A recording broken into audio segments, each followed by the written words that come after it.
네, 안녕하세요. 네, 반갑습니다. 남원 서문교회 서인석 형제라고 합니다. 잘 잤나요? 네, 장소도 바뀌고 해서 잠을 잘 못 잤을 것 같은데, 오늘 이 시간엔 제가 그 우주 기원 문제인 빅뱅 이론의 실체와 허구라는 제목으로 여러분들과 한 시간 교제를 나누기를 원합니다. 우주가 하나님의 창조 없이 저절로 생겨났다고 설명하는 이론이 빅뱅 이론이잖아요. 어제 진화론에 대해서 이렇게 여러분 배웠을 텐데, 진화가 일어나기 위해서는 아주 오래긴 시간이 필요한데, 그것을 뒷받침하는 이론이 바로 우주가 아주 오래전에 저절로 생겨났다고 하는 빅뱅 이론이 되겠습니다. 그래서 이 빅뱅 이론이 과학적으로 정말 증명된 이론인지에 대해서 여러분과 함께 이 시간 살펴보기를 원합니다. 여기 허블 우주만원경으로 바라본 우주의 모습인데, 여기 점점이 보이는 것들은 하나하나가 은하라고 합니다. 1000억 개의 별을 가지고 있는 은하들이 우주에는 1000억 개 이상이 있다고 하는데, 우주가 엄청나게 크죠? 우주가 얼마 정도 크기가 된다고 혹시 알고 계세요? 대략 한 500억 광년 이상이 된다라고 얘기를 하는데, 우주가 어마어마하게 크죠. 그러다 보니까 우리는 지구에서밖에 우주를 관측할 수가 없지 않습니까? 그러다 보니까 우주를 연구하는데 굉장히 큰 어려움이 있는 것입니다. 너무나 멀리 떨어져 있기 때문에 저기 멀리 떨어진 은하나 별이 얼마나 거리가 되는지를 측정하는데 굉장히 어려움이 있습니다. 직접적인 그 관측을 통해서는 수백 광년 정도 내는 측정할 수 있지만, 그것을 넘어서게 되면 그냥 이럴 것이라는 가정하에 감적적인 측정 방법을 통해서 거리를 측정하고 있습니다. 아주 멀리 떨어진 은하의 빛이나 전파들을 통해서 관측을 하고 있고, 또 지구를 벗어나서 뭐 다른 은하에 가서 측정을 한다거나 그런 일이 불가능하기 때문에 굉장히 제한된 정보를 가지고 있고, 또 우리가 속해 있는 하나의 우주밖에 관측할 수밖에 없고, 또 우주의 초기의 상태를 실험실에서 재현할 수 없기 때문에 굉장히 우주에 대해서 연구를 많이 한다고 하지만 제한된 정보를 가질 수밖에 없다. 그렇기 때문에 이 정보를 어떻게 해석하냐에 따라서 아주 다른 결과가 나올 수 있다 하는 것이죠.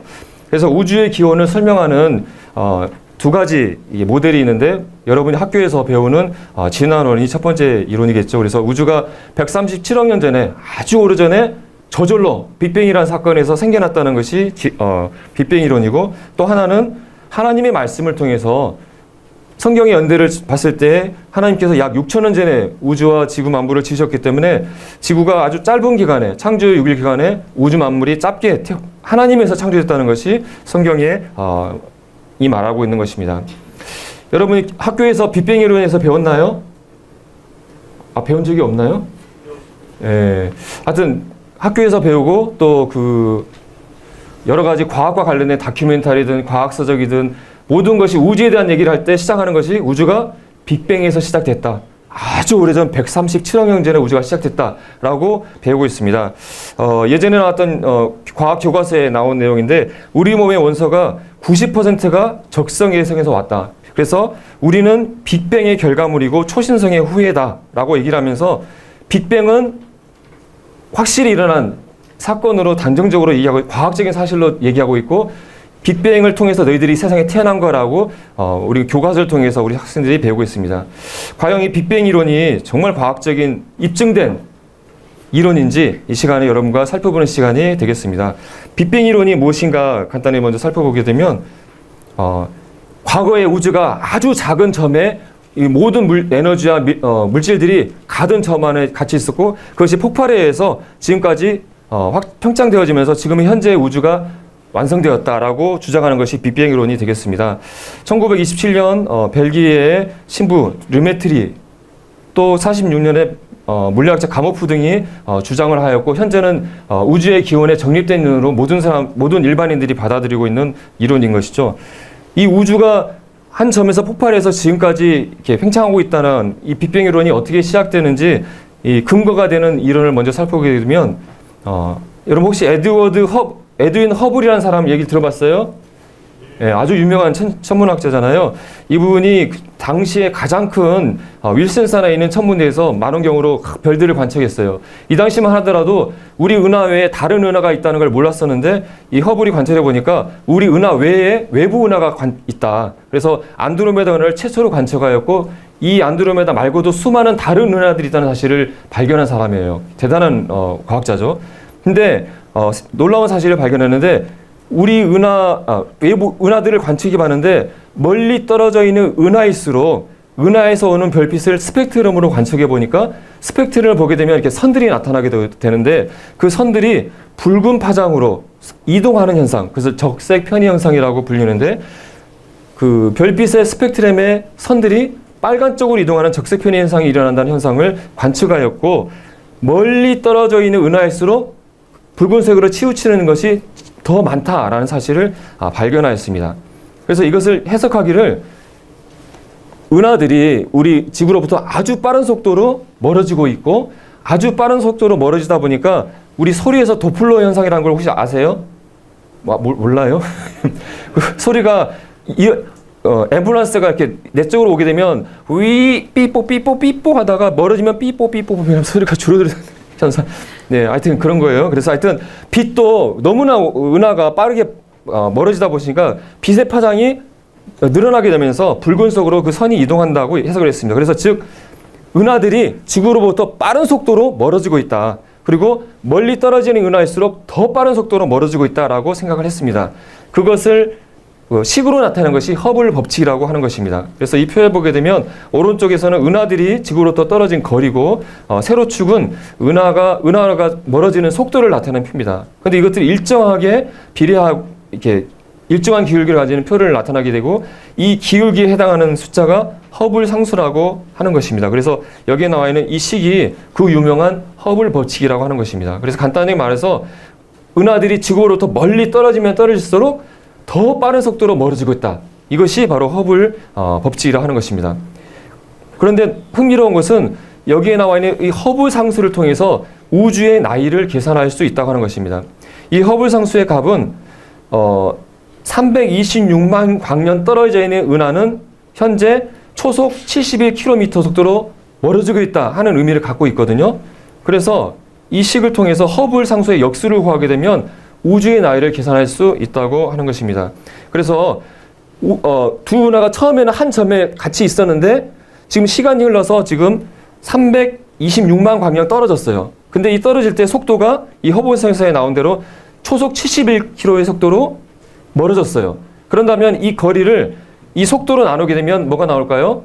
시간이 나오는 거예요. 그러면은 우주가 처음에는 한 점에서 이만큼 멀어지는데 걸린 시간이기 되기 때문에 우주의 시간이 계산된다고 보는 거예요. 그래서 이 허블 상수를 통해서 계산된 우주 나이가 137억 년이다. 그래서 우주 나이에 대한 얘기를 할 때 우주 나이를 계산하는 방법이 바로 이 허블 상수의 역수를 통해서 계산한다는 것을 여러분이 아시면 좋을 것 같습니다. 우주가 팽창하고 있다. 그렇기 때문에 아주 과거에 빅뱅에서 우주가 시작되는 중요한 이 개념이 되었던 우주의 팽창, 적재편의 형상에 대해서 좀 자세히 설명을 드리면 은하가 정지해 있다고 한다면 이와 같이 선들이 나타날 텐데 은하가 지구로부터 아주 빠른 속도로 멀어지고 있다 한다면 파장이 도플러 형상에서 이렇게 길어진다. 그래서 이 선들이 어느 쪽으로 이동했습니까? 빨간 쪽으로 이동했어요? 파란 쪽으로 이동했어요? 빨간 쪽으로 이동한다. 그래서 이걸 적색 편의 현상이라고 얘기를 하고 있고 은하들이 지구로부터 아주 빠른 속도로 멀어지고 있다. 즉 우주가 팽창하고 있기 때문에 이런 현상이 일어난다고 생각했고 우주가 이렇게 팽창하고 있다면 언젠가는 우주는 한 점에서 시작됐을 거야.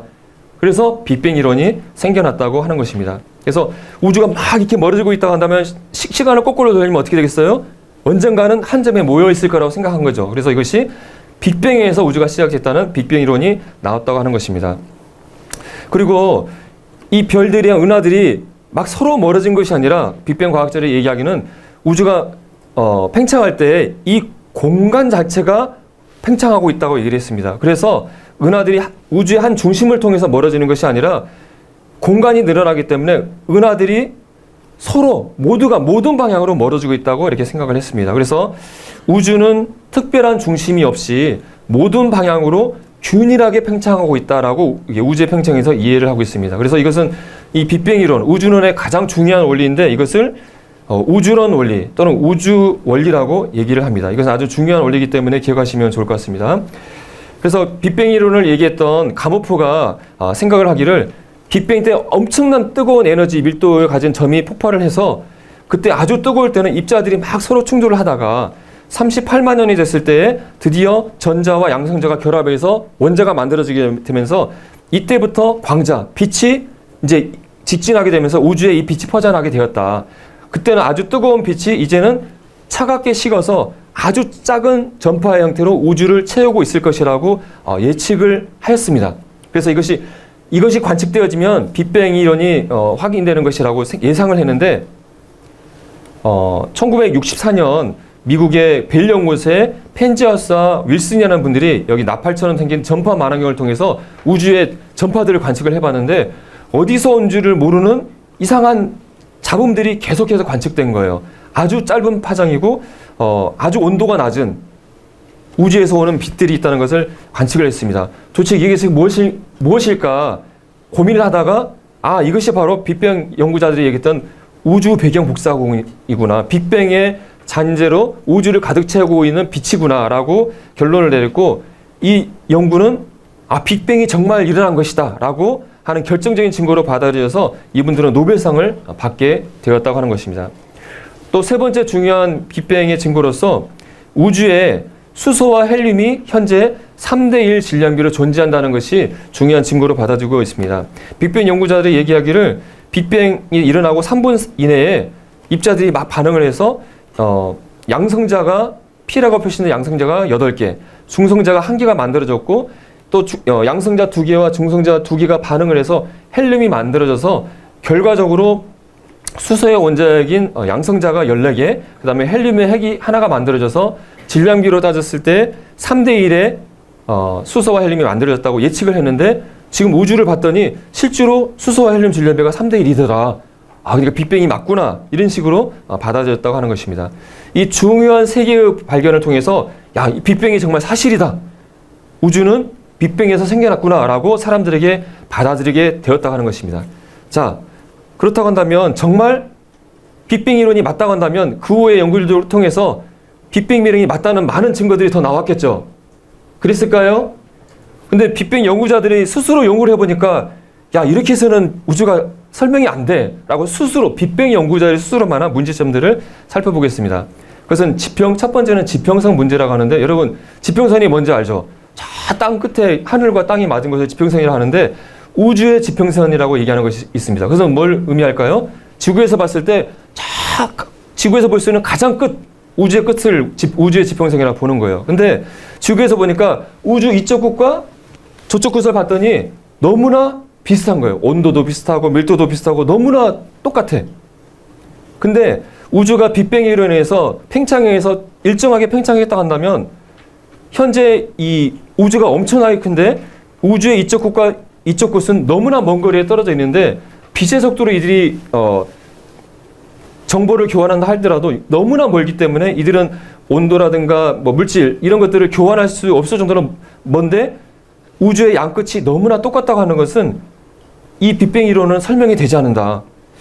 이렇게 멀리 떨어져 있고 서로 이렇게 만난 적이 없는데 우주의 모든 우주는 이렇게 똑같을까?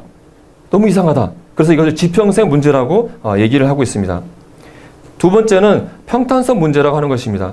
우주가 팽창한 이후에 우주가 확 쭈그러들지도 않고 확 흩어지지도 않고 일정하게 팽창하고 있는데 우주가 확 쭈그러드는 중력에 의해서 서로 쭈그러드는 그 밀도를 인기 밀도라고 얘기를 하는데 이 인기 밀도라고 하는 것이 상상을 초월할 정도로 어마어마하게 작다고 하는 거예요. 그런데 이 어마어마하게 작은 이 밀도를 우주가 빅뱅부터 지금까지 일정하게 유지하고 있는 것은 이것은 확률적으로 너무나 불가능한 일이다. 지금 이 빅뱅 이론은 이 문제를 설명할 수 없다라고 얘기를 하고 있습니다. 여러분, 우주의 이 밀도가 얼마 정도 될까요? 우주에 은하들도 있고 하기 때문에 밀도가 굉장히 높을 것 같잖아요. 하지만 우주가 너무너무 크기 때문에 우주의 밀도가 너무나 작다고 하는 거예요. 그래서 우주가 이 밀도가 인기 밀도라고 있는데 이 밀도를 조금만이라도 벗어나면은 우주가 그냥 순식간에 쭈그러들어 버리고 조금만 벗어나게 되면 우주가 막 흩어져 가지고 사라져 버리는 거예요. 근데 그 밀도가 10의 29승분의 1g/cm 세제곱센티미터. 이게 1g도 아니고 0.1g도 아니고 10의 29승분의 1g이에요.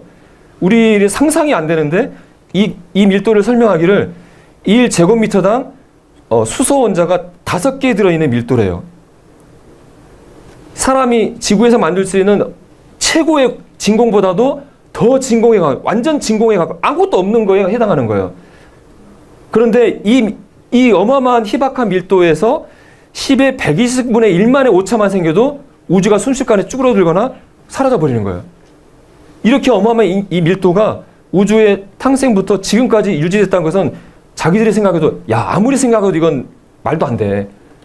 그래서 결국은 그래서 이론이 잘못했다고 생각한 거예요. 그다음에 세 번째 문제는 빅뱅 이론가들이 얘기하기를 빅뱅 초기에 아주 뜨거운 온도 가운데서 에너지가 뭉치면서 수많은 북극과 남극으로만 이어진 자석들이 만들어진다고 생각을 했어요. 우리 자석하면은 뭘로 이루어져 있죠? 남극과 북극으로만 존재하는데 남극과 북극이 아니라 북극만 존재하는 자기 담극자가 많이 있어야 된다고 예상을 했는데 아무리 우리를 찾아봐도 그런 것이 존재하지 않는다는 거예요.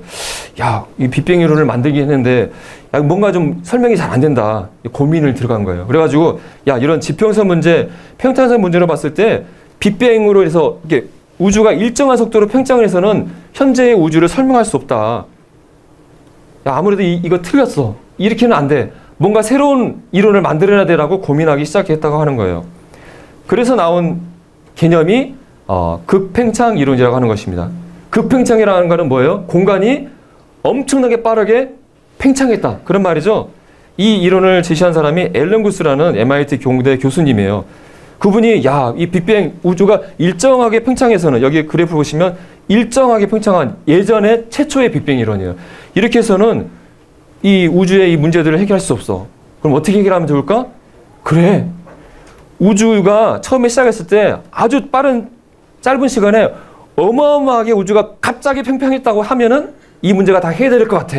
라고 해서 이 이론을 제시했는데 얼마나 빨리 빠른 시간에 팽창이 되냐면 10의 35승분의 1초에서 10의 32승분의 1초 사이 우리의 상상을 1초도 아니고 0.1초도 아니고 상상을 할 수 없는 어마어마한 짧은 시간에 우주 공간이 10의 43승배 우주가 팽창했다요. 이 의미는 뭐냐면 1m 되는 공이 1초도 않은 짧은 시간에 100억 광년 커졌다는 거예요. 도저히 상상할 수 없는 거죠. 그리고 하여튼 이것이 우주가 원래의 하나의 힘이었었는데 4가지 힘으로 나눠지면서 그때 에너지가 방출되면서 터졌다라고 얘기를 했어요. 그래서 하여튼 우주가 어마어마하게 짧은 시간에 빛보다 빠르게 어마어마하게 갑자기 퍼졌다. 그것이 급팽창 이론이고 이렇게 하면은 이 모든 문제들을 해결한다. 라는 의견을 제시했고 모든 사람들이 브라보 최고. 당신들 하면 모든 문제가 해결돼. 이제 빅뱅 이론이 이제 해결됐어. 라고 이제 된 거죠. 근데 과연 이렇게 어마어마하게 짧은 시간에 어떻게 빛보다 빠르게 공간이 팽창할 수 있을까? 여기에 대한 가설들을 제시하고 있지만 입증된 것은 없습니다. 그리고 이 빅뱅 이론을 해결할 이 놀라운 이 급팽창이 정말로 일어났다고 한다면 이 구스의 머리에서 이 이론이 나왔는데 이것을 뒷받침하려면 뭐가 있어야 되겠죠? 이 급팽창을 증명하려는 증거가 있어야 되겠죠. 그렇죠? 증거가 없이 이론만 얘기하면 이것은 아무런 의미가 없는 것이잖아요. 그런데 생각하기를 이 우주와 공간이 어마어마하게 빠르게 급팽창했다면 공간의 파장을 일으켜서 우주에 중력파가 남아서 우주의 중력파의 흔적이 있을 공간에 흔들리는 중력파의 흔적이 있을 것이다. 그리고 그 중력파가 앞에서 말씀드렸던 우주 배경 복사광에 영향을 미쳐서 배경 복사광의 빛이 틀어지는 현상이 나타날 것이라고 예상을 했고 남극에 이런 만환경을 지어놓고 관측을 했습니다. 그래서 빅뱅의 급팽창 때 여기 중력파를 표시한 그림이에요. 중력파가 우주를 채우고 있고 또 38만 년 때 우주 배경 복사광이 우주를 이 빛을 채우고 있는데 이 중력파들이 우주 배경 복사광에 영향을 미쳐서 이 배경 복사광의 파장 빛이 틀어지는 편광 현상이 일어날 거라고 예측을 했고 이것을 이 만환경을 통해서 관측을 했어요. 결과가 어떻게 됐을까요? 이 우주 배경 복사광의 그 편광 현상이 나타나가지고 인플레이션의 증거가 발견됐을까 안 됐을까요? 여러분 어땠을 것 같아요? 발견이 됐다고 뉴스가 나왔어요. 2014년에 태초의 우주 급팽창에 대한 직접적인 증거가 지금 드디어 포착됐다. 그럼 이제 어떻게 되는 거예요? 빅뱅 이론이 이제 증명이 된 거야 안 된 거예요? 됐다. 오 브라보. 이제 드디어 이제 빅뱅이 이제 입증됐다고 모든 사람들이 이제 찬사를 보낸 거죠. 여기 보면 세로 가로로 있는 선은 평광 현상이 일어나지 않은 빛이고 빨간색으로 표시된 파란색으로 표시된 비스듬히 되는 것들은 평광 현상에 의해서 우주 배경 복상광이 틀어진 거예요.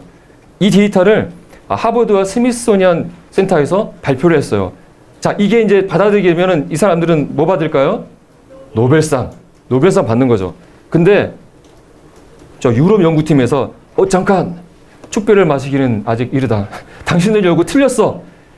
잘못된 거야 라고 이의를 제기했고 미국과 유럽팀이 함께 연구를 다시 데이터를 분석해 봤더니 중력파로 파장에 추정했던 파장은 우주의 먼지가 산란됐기 때문에 데이터를 해석을 잘못한 거라고 결론을 내렸어요. 그리고 논문을 철회해 버렸어요.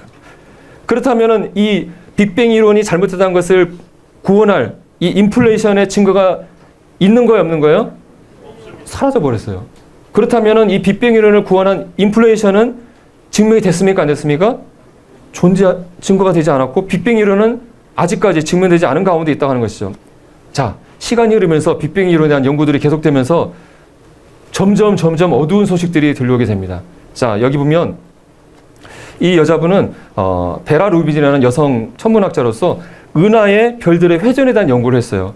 그래서 예측을 하기를 은하 중심에 있는 별들은 빠르게 회전하지만 은하에서 멀어지는 별들은 여기서 빨간색으로 표시된 것처럼 회전 속도가 늦어질 것이라고 예측을 했어요. 근데 실제로 연구를 해봤더니 엉뚱한 결과가 나왔어요. 은하에 가까이 있는 별들도 멀리 있는 별도 여기 파란색으로 표시된 것처럼 회전 속도가 똑같다라는 엉뚱한 예측 못한 결과가 나온 것이죠. 그래서 이것을 해석하기를 우리 관측되어진 별들 말고 관측되지 않은 정체를 알 수 없지만 관측되지 않은 어떤 물질들이 이 별들에게 존재한다. 그래야만 설명된다. 그래서 이것을 암흑물질이라고 이름을 붙였습니다.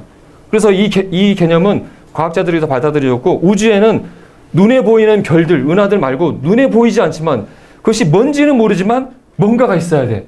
근데 그것이 실제로 관측된 별이나 그런 것들보다 6배나 많은 물질이 우주에만 존재에만 이것이 설명된다고 했고 그것을 암흑물질이라고 했어요. 근데 여기서 암흑물질이라고 이름을 붙였는데 이 암흑물질은 관측이 된 거예요, 안 된 거예요? 관측이 안 됐어요. 하지만 있어야 돼. 그래서 암흑물질이에요. 그 다음에 또 암흑에너지라는 개념이 나왔습니다. 우주의 이전 개념은 우주가 팽창을 하면서 점점 팽창의 속도가 줄어들 거라고 예측을 했고 여러 연구팀들이 초신성 폭발을 통해서 우주의 팽창 속도를 측정을 해봤어요. 그랬더니 어떤 결과가 나왔냐면 우주가 팽창 속도가 점점 줄어드는 것이 아니라 점점 더 빨라진다. 이 그림을 보시게 되면 이 팽창하는 것이 이렇게 더 빨라진다는 걸 표현한 그림이 되겠어요. 그래서 빅뱅 이론에 의한 우주의 우주 모형에서 예측한 것과 거꾸로 우주는 점점 빨리 팽창하고 있다. 그러니까 기존의 예측은 틀렸다는 연구인데 이것은 아주 굉장히 획기적인데 해서 노벨상을 받았어요. 그런데 이 기존의 우주론으로는 우주가 점점 더 팽창하는 것에 대해서 설명을 하지 못해요. 그래서 이것을 알 수 없는 미지의 힘이다라고 해서 암흑 에너지라고 이름을 붙였어요. 연구를 하다 보니까 기존의 우주 모형으로 설명을 할 수 없는 알 수 없는 물질들이 존재한다. 암흑 물질. 또 알 수 없는 힘이 우주를 팽창시킨다. 그래서 암흑 에너지. 이런 것들이 뭔지는 모르지만 확인은 안 됐지만 이것이 있어야만 우주가 설명되니까 과학자들에게 인정이 되어졌어요.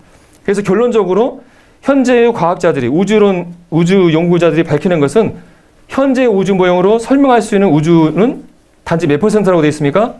4%. 우주에 대해서 설명할 수 있는 건 4%밖에 설명할 수 없고 23%는 알 수 없는 암흑물질, 73%는 알 수 없는 암흑 에너지로 구성되어 있다고 하는 것이 현재 우주론의 현실이라고 하는 것입니다. 이분은 연세대학교 천문우주학 교수님이에요. 아주 유명한 교수님, 천문학자인데 그분이 쓴 책에 이렇게 얘기했어요. 빅뱅 우주론이 맞다면 우리 우주는 4%의 아는 것과 96%의 모르는 것으로 이루어져 있다. 봐보세요. 우리가 아는 것은 우리가 거의 대부분 모른다는 것이다. 여기에 우리는 누굴까요? 그 똑똑하신 천재 우주 과학자들이 연구한 그분들이에요. 그분들이 알고 있는 것은 대부분 우리가 우주에서 모르고 있다는 것이다. 이건 제가 한 말이 아니에요. 그러면 우리는 아는 것인가 아니면 모르는 것인가? 이분이 말한 거예요. 여러분 어떻게 답하시겠습니까? 우주 과학자들이 우주에서 아는 거예요, 모르는 거예요? 4%만 모르고 96%에 대해서 모르는 거예요, 아직까지. 그런데 그걸 가지고 우주가 빅뱅에서 일어났다고 얘기하고 있는 거예요. 그리고 그것이 교과서에 과학자들이 과학적으로 증명한 이론으로 여러분에게 가르쳐지고 있다고 하는 것입니다. 우주의 기원에 대한 연구들을 정리한 것이에요. 뉴턴이나 아인슈타인은 우주는 움직이지 않고 정적으로 고정되어 있다고 생각했는데 허블이 우주의 먼 은하들을 봤더니 별빛이 붉은 쪽으로 편의되는 현상, 적색 편의 현상을 발견했어요. 이것을 우주가 팽창하는 것으로 해석을 했고 그것을 통해서 빅뱅 이론이 만들어졌어요. 그리고 우주를 잔잔히 채우고는 빛들이 있다. 우주 배경 복사광을 확인함으로써 야, 빅뱅이 진짜 일어났다라고 받아들이고 노벨상도 받고 야, 우주는 저절로 빅뱅에서 생겨났어 라고 이제 사람들에게 달려지고 교과서에서 실리고 이렇게 된 거예요. 근데 자신들이 연구를 해보니까 야, 이거 지평수 문제, 평탄도 문제 보니까 빅뱅이랑 이렇게 해서는 우주가 설명 안 돼. 뭔가 새로운 게 나와야 돼. 해서 뭐가 나왔다고요? 인플레이션. 인플레이션이 나왔는데 인플레이션이 지금 확인됐어요? 안 됐어요? 안 됐죠? 그 가운데서도 야, 구스가 말한 인플레이션은 이거 이제 낡았어. 새로운 인플레이션이 나와야 돼요. 그래서 다른 과학자들이 새 인플레이션, 또 혼돈 인플레이션, 막 인플레이션 이론을 새로운 걸 말하는 거예요. 아니야, 이것도 틀렸어. 이제는 호킹 같은 과학자들이 우리 우주 말고도 10의 500승에 되는 어마어마한 우주가 존재해. 그 중에 한 우주가 우리 우주야라고 얘기하는 정말 확인할 길이 없는 다중우주선을 얘기하고 있고 또 어떤 과학자들은 인플레이션이 계속해서 반복하고 있어. 또 우주가 만들어졌다가 쭈그렸다가 만들어졌다가 쭈그렸다 주기적으로 우주가 만들어져. 과학적으로 도저히 확인할 길이 없는 이상한 얘기들을 과학자들이 얘기하고 있고 또 어떤 과학자들은 당신들 얘기 다 틀렸어. 그걸로 설명 안 돼. 빛의 속도가 변하는 거 우주가 다 설명이 되는 거야 라고 또 말하는 이런 다양한 우주론들이 계속 나오고 있고 이 가운데 모든 과학자들이 맞습니다. 당신들이 정확히 맞네요 라고 결정적으로 하나로 모아진 우주론이 지금 존재할까 안 할까요? 아니에요. 지금도 여전히 우주론은 계속해서 바뀌고 있어요. 우주론이 나왔다가 이거 틀렸어. 또 새로운 우주론이 나오고 이것도 틀렸어. 또 나오고 계속 이러고 있다는 것은 뭘 의미하는 걸까요? 왜 이런 일이 일어날까요? 우주에서 우리가 알지를 못하기 때문에 계속 다른 생각들, 다른 이론이 나오고 있다고 하는 거예요. 빅뱅 이론은 입증되지 않은 가상의 것들에 근거한 이론이라는 사실을 여러분 꼭 기억하시기 바랍니다. 자, 이제 본격적으로 빅뱅 이론이 잘못되다는 것에서 여러분께 설명을 드리기를 원합니다. 여러분, 연력학 제1법칙이라고 들어봤어요? 어려운 걸로 말하면 에너지는 다른 형태로 바뀔 수 있지만 결코 새로 만들어지거나 소멸되지 않는다. 이런 얘기지만 한마디로 아무것도 없는 무에서 어떤 것이 저절로 생겨날 수 없다고 하는 거예요. 여러분, 마술사들이 이 속에서 막 토끼 꺼내고 막 하잖아요. 마술이라 하지만 정말 아무것도 없는 데서 갑자기 토끼가 나타난 거예요. 속여가지고 이렇게 숨겼다가 싹 꺼내는 거잖아요. 빅뱅에서는 아주 137억 년 전에 아무것도 없는 것에서 갑자기 뭐가 나타나서 우주가 생겼다고 얘기를 하는 거예요. 디스커버라는 과학 잡지에서 우주가 아무것도 없는 것에서 아무것도 없었는데 갑자기 어떤 것이 나타나서 폭발을 해서 우주가 생겼다는데요. 도대체 이게 어떻게 해서 가능한가? 실제로 여러분이 과학책에서도 이렇게 얘기하고 있어요. 빅뱅 이전에는 무엇이 있었을까? 아무것도 없었는데 어떻게 이 최초의 물질과 에너지가 나타나서 폭발했는가? 그럼 이것은 어디서 왔는가? 과학자들에게 물어보면은 과학자들이 여기서 어떻게 답을 한다는 거예요? 우리는 여기서 답이 없습니다. 알 수가 없습니다라고 얘기하는 거예요. 빅뱅 이론이라는 것은 우주의 시작을 얘기하는 것이지만 정작 이것이 어떻게 시작했는지 답을 할 수가 없다고 하는 거예요. 또 두 번째는 여러분 여기에 어떤 쓰레기들이 있는데 여기에 큰 폭발이 일어나면은 여기에 있는 여러 가지 부품들이 하늘로 흩어지면서 막 서로 착착착 맞춰지면서 이것들이 정교한 비행기가 맞춰진다고 얘기한다면 그렇게 얘기하면 그 사람에서 어떻게 생각할까요? 정신 나간 사람이라고 생각하겠죠. 그러죠? 근데 빅뱅 이론은 이게 팍 폭발해가지고 시간이 막 지나면서 점점 정교하고 막 부품들이 만들어져서 비행기가 만들어진 것과 같다고 하는 이론이라고 하는 거예요. 여러분 연력학 제2법칙이라고 들어봤습니까? 간단히 말해서 모든 것들은 점점 무질서해진다. 모든 것들은 낡아지고 기능이 떨어진다는 거예요. 여러분이 산 새 핸드폰이 시간이 지나면 점점 진화해가지고 점점 좋은 핸드폰으로 진화합니까? 아니면 점점 기능 고장나가지고 이제 쓰레기에 버립니까? 여러분이 가진 모든 것들은 점점 낡아지고 그래서 나중에 버리잖아요. 그것이 자연 법칙이라는 거예요. 근데 빅뱅 이론은 시간이 지나면서 점점 더 좋아지고 더 정교해지고 더 복잡해지고 이런 것이 만들어진다고 하는 거예요. 그냥 복잡하게 생각하지 않고 연력학 제2법칙만 하더라도 빅뱅 이론은 잘못된 일이라는 것을 생각할 수 있다고 하는 거예요.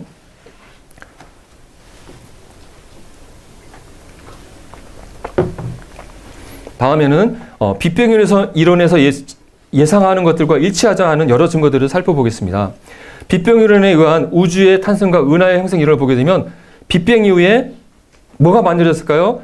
별이 만들어져요. 약 5억 년에서 10억 년 사이에 빅뱅 이후에 별들이 만들어지고 이 또 별들이 모여서 약 15년 중이 됐을 때 원시 은하, 애기 은하가 만들어진다고 얘기해요. 애기 은하는 크기도 작고 모양도 일정하지 않은 여기 이게 점들로 표시된 애기 은하고 이게 시간이 흘러서 이제 애기 은하들이 커서 성숙한 큰 은하가 약 30억 년대에 만들어져요. 성숙한 은하들은 크기도 크고 나팔 모양이나 나팔 모양이라든가 타원형, 나선 은하 모양을 갖거나 타원 모양을 가지고 있는 우리 은하와 같은 모양을 가지고 있을 거라고 예측을 합니다. 그래서 과학자들이 아주 저 멀리 떨어져 있는 그래서 애기 은하들이 있는 곳을 관측을 해봤어요. 그래서 야 애기 은하 조그맣고 모양도 없는 애기 은하가 있을 걸로 관측을 하고 딱 봤더니 거기에 턱수염을 그는 아저씨가 있는 거예요. 어른이. 그러니까 크고 분명한 나선형 구조를 가진 은하들이 관측이 되는 거예요. 조그만 애기들이 있어야 되는데 턱수염을 그는 막 털이 많은 어른들이 있는 거예요. 아 이건 빅뱅 이론과 맞지 않다. 심각한 충격이다라고 BBC 뉴스에 실린 것입니다. 또 빅뱅 이후에 3억 년이 지난 별도 나타난 시기에 자리를 봤더니 이미 거기 은하가 있는 거예요. 은하도 있으면 안 되는 자리에 똑하니 은하가 있는 거예요. 그래서 빅뱅 이론자들이 예측하지 않은 결과다라고 또 BBC 뉴스에 실렸던 것입니다. 이런 것이 한두 개가 아니면 수많은 빅뱅에서 예측하는 않은 결과들이 관측이 되고 있다는 것입니다. 또 110억 년 떨어진 곳에 초기 은하, 미성숙한 의사가 있을 것으로 생각했던 자리를 최초의 허블 우주 망원경이 이렇게 희미하게 봤는데 제임스 망원경이라고 허블 망원경보다 훨씬 좋은 망원경이 가서 관측을 해서 봤더니 막대 모양을 가지고 있는 우리 은하와 같이 아주 성숙한 은하가 실제로 봤더니 있다고 하는 거예요. 그래서 빅뱅의 이론대로 은하의 형성 이론대로 아주 오래된 은하들은 애기 은하들이 있어야 되는데 어른 은하들이 이미 있다고 하는 거예요. 그래서 이것은 빅뱅이 말하는 은하의 형성 이론과 틀린다. 이런 뉴스들이 계속해서 나오고 있다는 것입니다. 또 앞에서 말씀드린 우주론 원리. 우주가 모든 방향으로 일정하게 팽창하고 있고 우주는 균일하다고 얘기하고 있기 때문에 우주에는 10억 광년이 넘는 더 큰 구조가 존재하지 않을 것으로 예측을 했어요. 우주가 균일하게 펴지기 때문에 10억 광년이나 큰 구조물이 생길 수는 없다. 근데 관측을 해봤더니 스페이스닷컴이라는 뉴스에서 나오기를 퀘이사라는 아주 밝게 빛나는 그 천체가 있는데 그것들이 모여 있는데 그 지름이 100억 광년이나 된대요.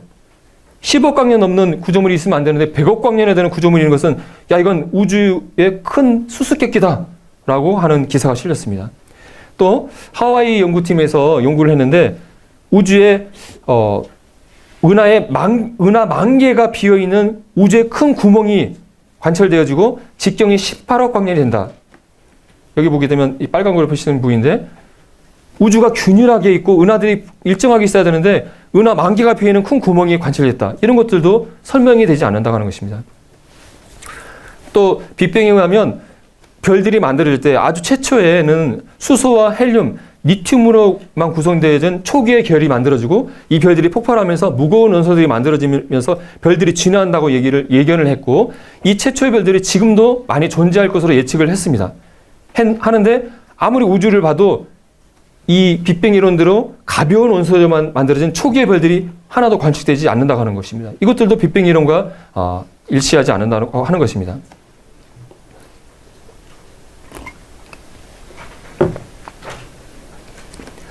다음으로는 앞에서 빅뱅의 근거가 되는 이론들을 세 가지를 살펴봤었는데 이 증거 자체도 정말 우주의 팽창, 빅뱅의 근거가 되는가에 대한 의문을 남기는 연구들에 대해서 살펴보겠습니다.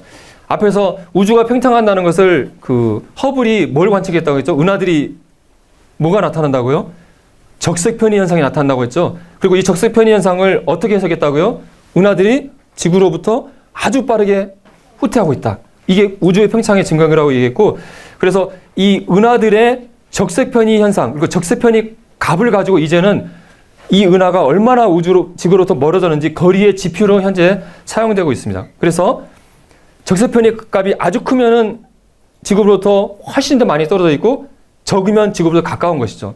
근데 이 할톤 알프라는 과학자가 평생을 바쳐서 연구를 했었는데, 어떤 연구를 했냐면 은하와 앞에서 말했던 퀘이사라는 것이 서로 연결되어 있는 것들을 연구를 했어요. 이런 은하와 퀘이사가 여기 보면 이 선이 보여요. 이런 선으로 연결되어 있는 것들을 수만 건을 연구를 했어요. 그래가지고 이 할톤 알프가 생각하기를, 야, 이 퀘이사라는 것은, 이 퀘이사라는 말자가 별처럼 생겼다, 이런 뜻을 가지고 있는데, 어떤 특징을 갖고 있냐면 아주 밝고 아주 높은 적색 편의를 가지고 있어요. 적색 편의가 높다는 것은 지구로부터 아주 많이 떨어져 있다는 얘기죠. 그래서 일반적으로 이 퀘이사는 아주 저 멀리 떨어져 있는 옛날 은하의 핵일 것이라고 추정을 하고 있는데, 할톤 알프가 봤더니 이 퀘이사가 비교적 가까이 있는 은하와 같이 연결되어 있다. 그러기 때문에 이 퀘이사는 우리로부터 아주 멀리 떨어진 것이 아니라 은하에서 만들어져서 은하 곁에 있는 것이다라고 주장을 했습니다. 평생 이것을 연구를 했어요. 그래서 많은 논문도 냈고 책도 냈어요. 자, 이 은하와 퀘이사가 어떤 적색 편의를 가지고 거리를 계산하게 되면은 이 은하는 1억 700만 년 광년 떨어져 있다고 계산되어지고, 퀘이사는 아주 높은 적색 편의를 가지고 있기 때문에 계산되어진 거리는 12억 광년이라고 계산이 되어집니다. 자, 여러분, 약 2억 광년 은하가 떨어져 있고 12억 광년 떨어져 있다면 이 둘이가 같이 연결될 수 있어요, 없어요?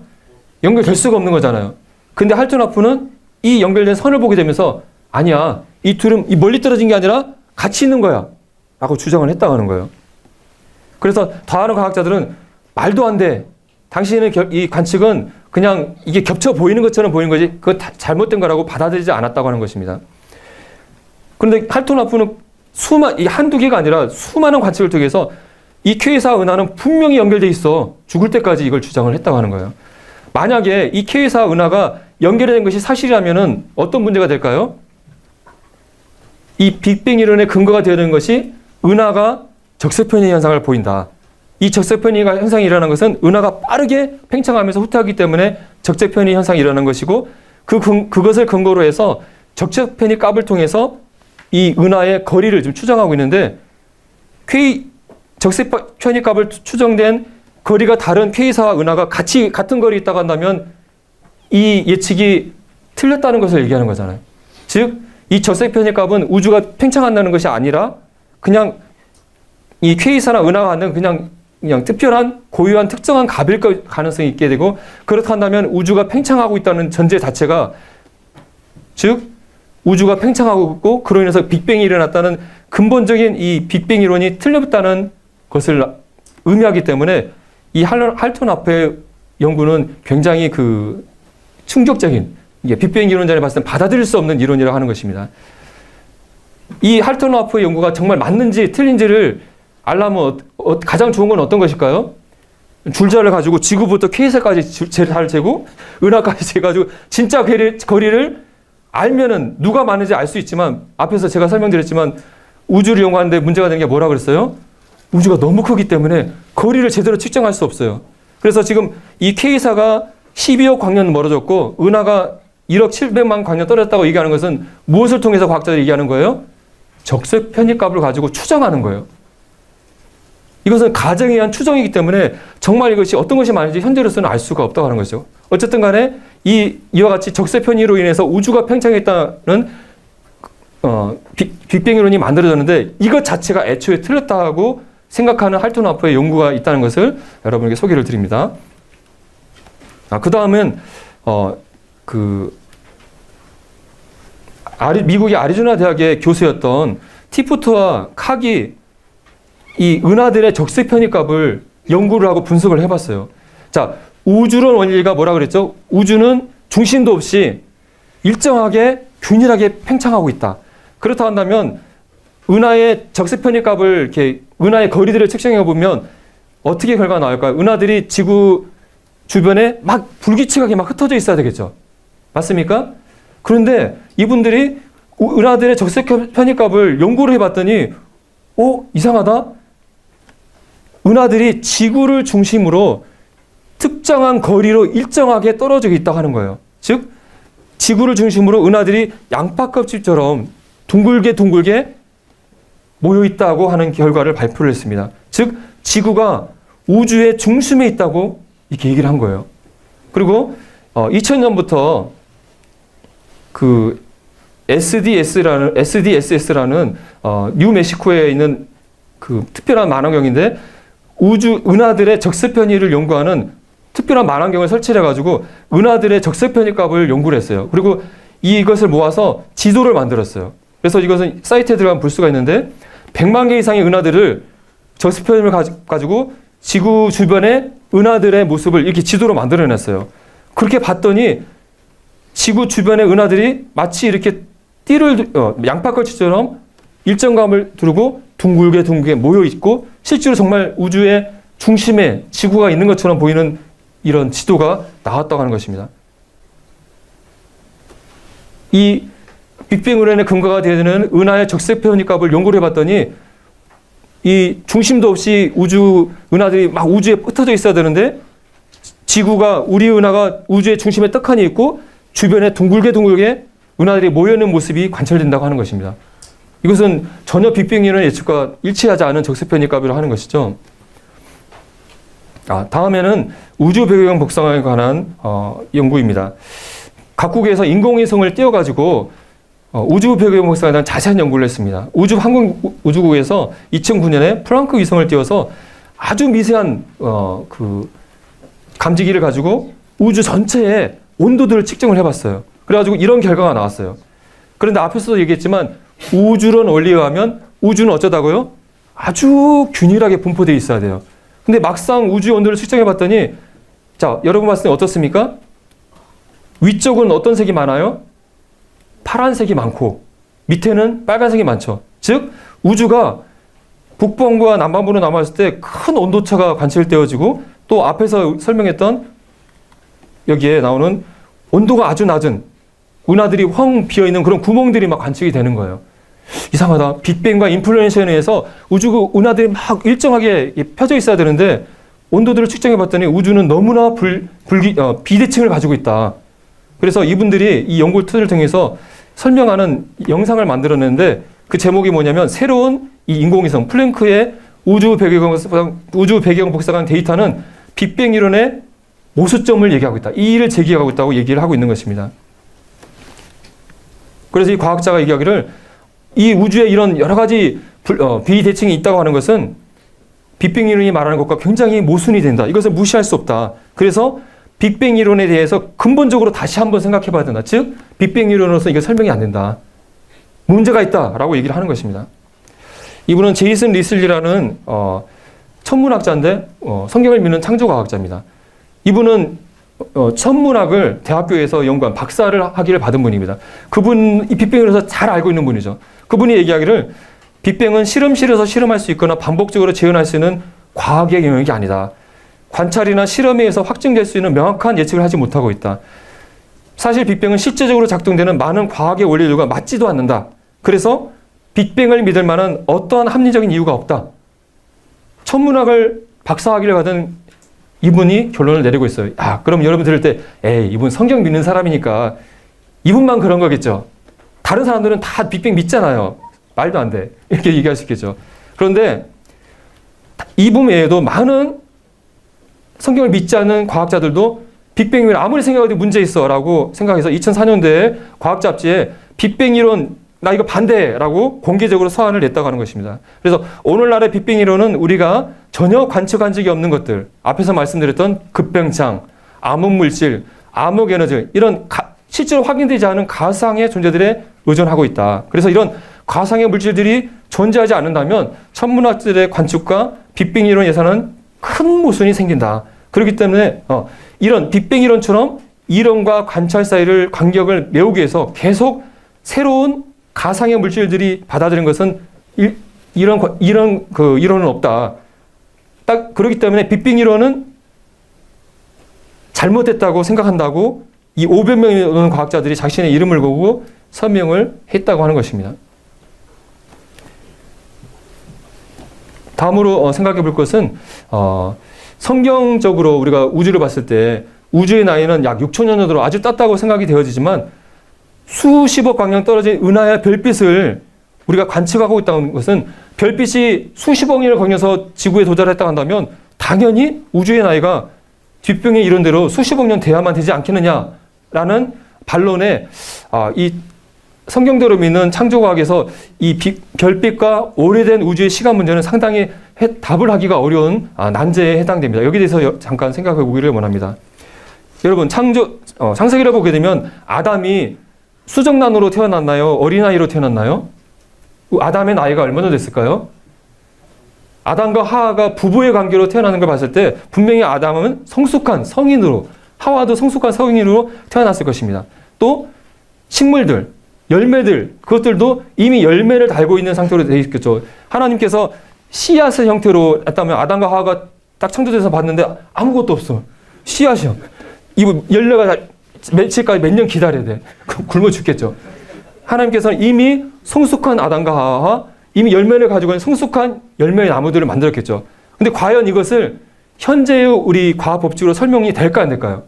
결코 설명할 수 없잖아요. 이것은 하나님의 창조의 능력이고 자연과학의 영역을 벗어나는 것이죠. 그런데 저 멀리 수십억 년 떨어진 별빛을 아담과 하와가 딱 봤을 때 이미 관찰할 수 있었겠죠. 하지만 그것을 우리가 자연과학의 법칙으로 설명할 수 없지만 이미 멀리 떨어진 별빛을 볼 수 있도록 하나님께서 창조하셨음이 분명할 것입니다. 하지만 이것을 현재의 과학으로 설명하기가 어렵지만 과학자들이 아마 이런 식으로 하나님께서 별빛을 볼 수 있도록 하셨을 거라고 설명한 설명들이 있어서 그래서 몇 개 설명을 해드리겠습니다. 이분은 호주의 과학자 베리 셰터필드인데 여러분 빛의 속도가 변할까요? 안 변할까요? 변한다고 대답했습니까? 빛의 속도가 변하지 않는다고 우리가 받아들이고 있죠. 근데 이분이 빛의 속도를 측정한 160차례의 측정 연구들을 살펴봤더니 빛의 속도가 최근에 급격하게 줄어들었다는 사실을 발견하면서 계산식을 이렇게 계산을 해봤더니 6천만 년도로 시간을 거슬러 가게 되면 빛의 속도는 아주 무한대로 빨랐을 거라고 이렇게 이분은 얘기를 했어요. 그러면서 하나님이 우주를 만들었을 때 빛의 속도는 무한대로 빨랐을 것이다. 그러하기 때문에 저 멀리 떨어진 별빛이 아담이 바로 볼 수 있었을 것이라고 예상을 했습니다. 현재의 법칙으로는 설명할 수 없지만 하나님께서 빛의 속도를 그 당시에 무한대로 빠르게 해서 보게 하셨을 것이라는 가능성을 우리에게 제시해 주는 것이죠. 또 러셀 험프리라는 물리학자, 창조과학자인데 이분은 현재의 그 적용되는 자연 법칙으로 물리 법칙으로 멀리 떨어진 별빛을 보는 것을 설명하고 있습니다. 하나님께서 여러 말씀에 보면 하늘을 창조하시고 이것을 펼치셨다라는 말씀들을 험프리는 보게 되면서 원래 이 지구와 우주는 원래 가까이 있었는데 하나님께서 빅뱅에서 말한 것처럼 이것을 창조하시고 이렇게 팽창하도록 펼치셨다고 생각을 했습니다. 그리고 당연히 지구는 우주의 중심에 있었을 거라고 가정을 하게 되는 것이죠. 그래서 은하와 이 지구가 아주 가까이 모이게 되면은 이 지구에 엄청난 중력이 모이게 됐죠. 그렇게 돼서 우주와 지구가 초기에는 블랙홀과 같은 블랙홀의 반대가 되어지는 화이트홀에서 시작이 되는데 블랙홀은 모든 걸 받아들이는데 화이트홀은 빛과 물질을 밖으로 뱉어내는 반대의 성격을 가지고 있습니다. 이 화이트홀에서 시작되는데 이 화이트홀에 있게 되면 강력한 중력에 의해서 시간이 늦어지게 된다고 생각을 했습니다. 여러분 시간이 바뀐다는 거, 변할 수 있다는 거 여러분 알고 있습니까? 아인슈타인의 상대성 법칙에 의하면 강력한 중력에 들어가게 되면 시간이 거의 멈춘다고 이건 이미 알려지고 있는 상황입니다. 근데 화이트홀에 엄청난 중력 안에 들어가게 되면 시간이 거의 멈추게 되는 거예요. 그런데 하나님께서 은하들을 펼치게 되면 멀리 떨어지는 은하부터 이 화이트홀을 벗어나게 되면서 시간이 멈췄던 것이 풀리면서 시간이 흘러가지만 맨 마지막에 지구가 창조 유기이 끝나면서 화이트홀에 나오게 되면서 지구는 화이트홀에 머물게 되면서 지구에서 하루 이틀이 지나갈 때 다른 은하에서는 수십억 년의 시간이 흘렀을 것이라고 설명을 하는 거예요. 이것도 하나의 이론이지만 어쨌든 하나님이 이런 방식으로 먼 별빛을 지구에 보게 할 수 있을 것이라고 생각해 볼 수 있는 것이죠. 하여튼 여기에 있는 우리 학생들 가운데 훌륭한 천문학자가 나와서 이런 문제들을 성경적 과정에서 설명할 수 있으면 참 좋을 것 같습니다.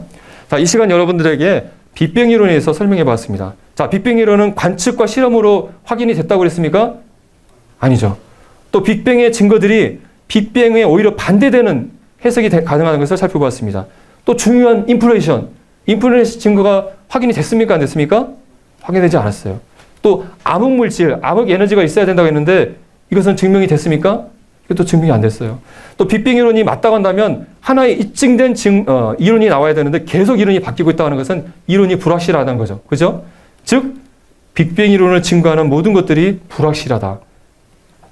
빅뱅 이론은 과학적으로 증명되지 않은 가설이라는 사실을 여러분에게 설명드렸습니다. 여러분 스티븐 호핑박스라고 혹시 아세요? 유명한 천문학자죠.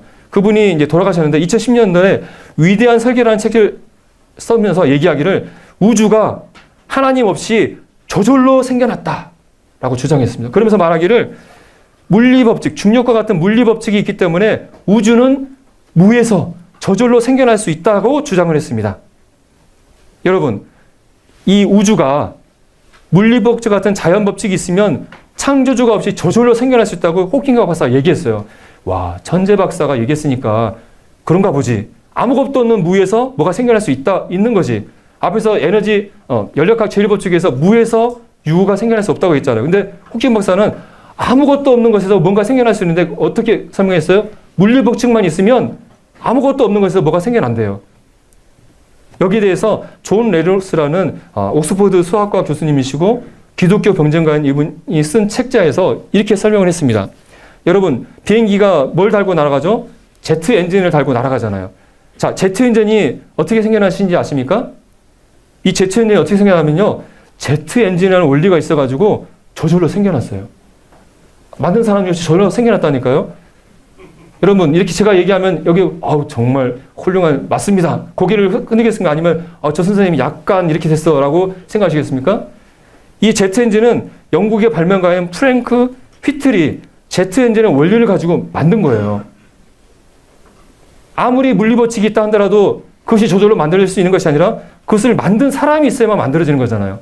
즉 아무리 물리법칙이 있다 하더라도 이 우주가 저절로 생겨난다고 하는 것은 말도 안 되는 소리라고 하는 것입니다.